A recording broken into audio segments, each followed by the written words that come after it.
In March 2001, I filed a complaint against Mr. Bertrand Akba and Loïc Le Floch-Prigent, who was supposed to be an ex-ancien chairman of ELF, who is well known in the past. He also had a huge scandal in France, which is known worldwide. People who helped aided them in a huge affair of swindling, in which they succeeded by various channels to embezzle more than 48 million US dollars of my money. In the course of these procedures, I was interrogated by the Togolese gendarmerie, an investigating judge, and was confronted with Mr. Akba. In all of my statements and declaration, I indicated clearly what exactly was the role played by Mr. Pascal Bougenat, whose name and position were used to convince me that what I was then told in order to give the money I was requested to pay is true and completely normal in this process of swindling. I had various contact with Mr. Bougenat himself, to whom I brought a gold, diamond made Rolex watch and many other gifts. In fact, all these gifts were admitted by Bertrand during the confrontation that he received them and he confirmed it, just for everybody's information. So there's no surprises here. I was also invited to the house of Togolese former Minister of Interior, where I went to thank him of His Excellency for all what he was doing to help me through Mr. Akba in the course of said business, in which Mr. Akba and Loïc Le Floch-Prigent have engaged me in order to suck my money. In the mid of July 2012, I was summoned by investigating judge for August 28, 2012, in order to be confronted with Mr. Bougenat. Unfortunately, when I arrived, I could not be confronted with Mr. Bougenat.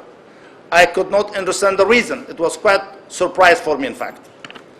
The only thing I heard is that I did not file any complaint against Mr. Bougenat, because this name is not mentioned in my first complaint of March 2011.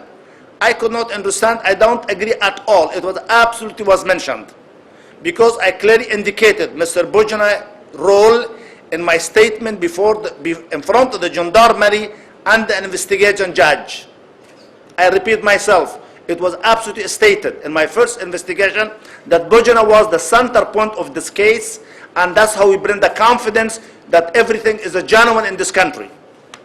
As a consequence, and in order to put things clearly, on August 30, 2012, I was obliged to draft personally a complimentary or additional complaint, which I filed with the Congolese prosecutor on Friday, August 31st, 2012. I am at the full disposal of the Togolese justice and strongly want this procedure to go to the end and to reach the truth and justice that anybody deserves. I am not a Togolese citizen, but I'm a human being and I'm a world citizen. If a Togolese is a victim outside his country, nobody will prevent him from seizing the foreign justice and have justice being done.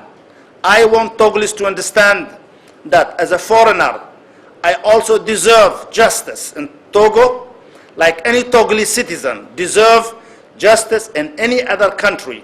I do not need to be Togolese for that to obtain my justice. I do not have anything personally against Mr.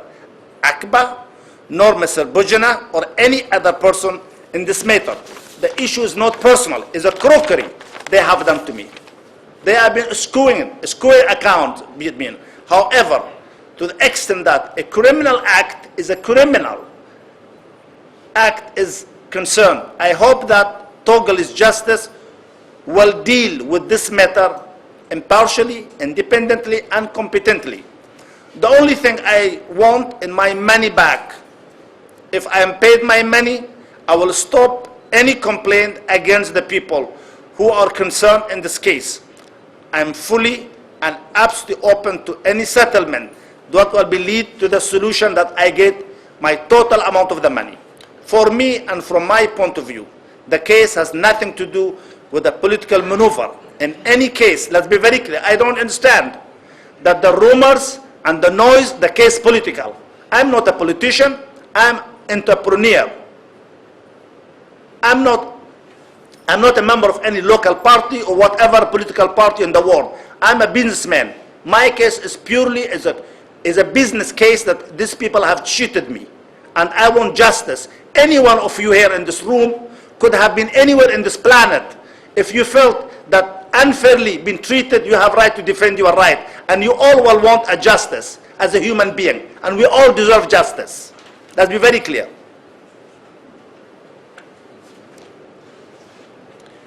Nothing that I do not understand is the reason why the procedures of the Togolese judge arrest warrant against Mr. Louis Lefloc did not go through.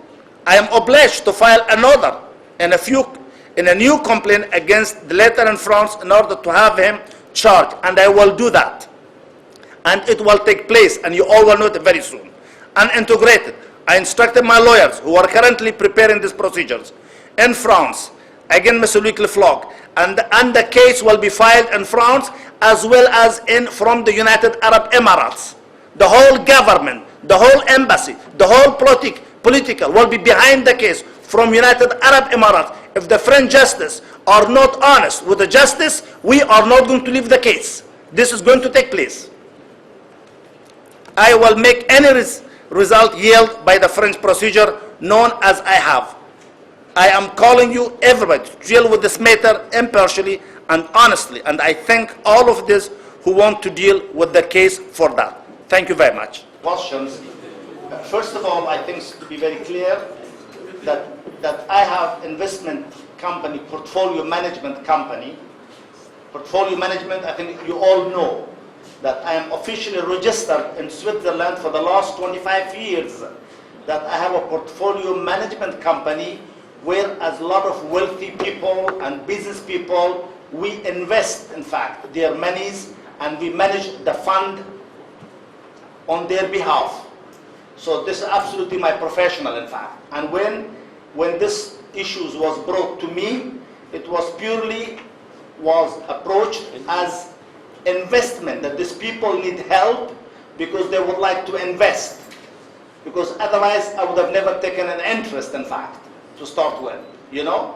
And of course, when I was brought here and meeting the people who became Minister of Interior, official people, projecting Akbar project himself that he's the Minister of Security, and Pascal is the transition minister to take over from him. So it was all for me some genuine. Yes, so these are the facts. Yes. Alors, if I answer your question. Quand j'ai été approché par ces gens, d'abord je voudrais préciser quelque chose. J'ai une compagnie de gestion de portefeuille et d'investissement pour les riches personnes depuis plus de 25 ans. Et c'est mon travail, c'est mon rôle, c'est un des aspects de mes affaires. Et cette société d'investissement est une société officiellement enregistrée en Suisse. Lorsque j'ai été approché, on m'a informé que des gens avaient de l'argent qu'ils voulaient que je les aide à récupérer pour investir pour eux. Voilà comment j'ai été approché et de quoi il s'agissait.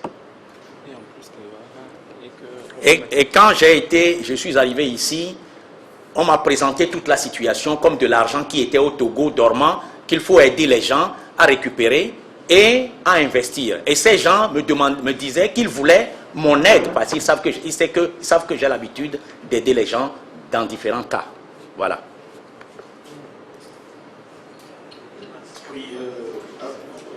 You know, as I said before, I'm a businessman. And whenever I go to any countries that I'm interested to look for the business opportunity, I always meet the head of the states. That's number one. Now, when I went there, in fact, I was surprised to meet over there Akbar, in fact. Big surprise for me once.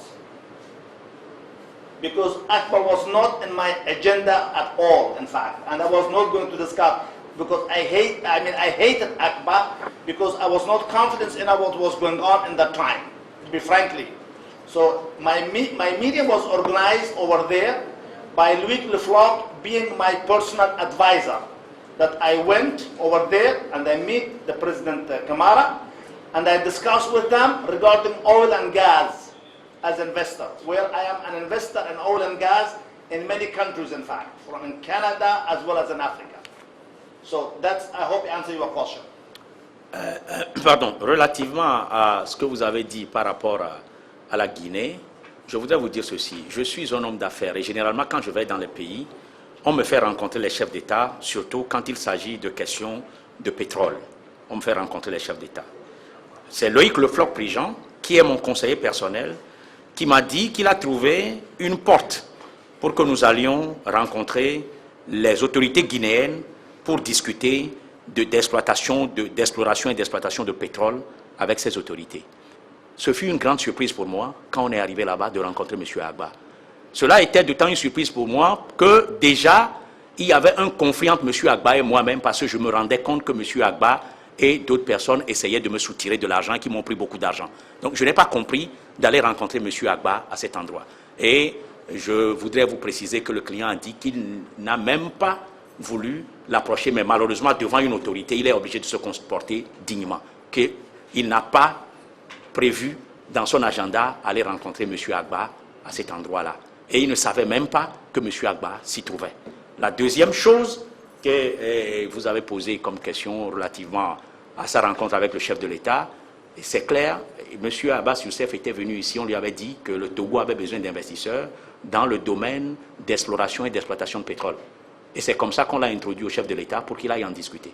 Et c'est ce qu'il est parti discuter avec le chef de l'État, pour la seule fois qu'il a eu à rencontrer le chef de l'État. Et c'est M. Agba qui l'avait amené, mais comme il a dit, M. Agba n'a pas été à la rencontre avec lui, il l'a déposé, et M. Loïc Le Floch-Prigent et lui ont été voir le chef de l'État togolais qui les attendait pour discuter de pétrole et de gaz. Voilà.